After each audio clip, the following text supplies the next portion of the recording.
Deklarasyon ng LTFRB, illegal ang bus ban na ipinatutupad sa Maynila.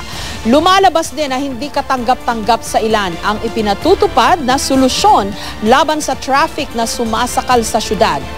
Totoo pong lumuwag ang traffic simula nung ipagbawal ang mga bus na bumabiyahe sa Maynila.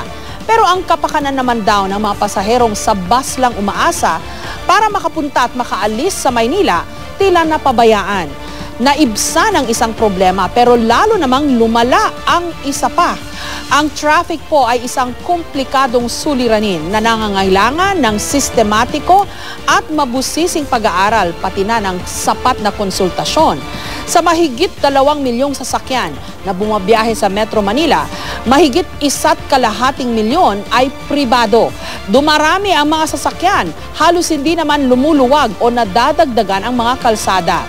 Nariyan din ang usapin ng disiplina ng mga motorista, mga pedestrian at mga pasahero at respeto ng mga ito sa isa't isa.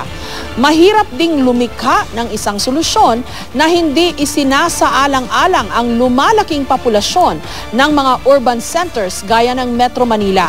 Ang pagdaloy ng komersyo, mga produkto at serbisyo at ang mga trabahong madalas ay natatagpuan lamang dito.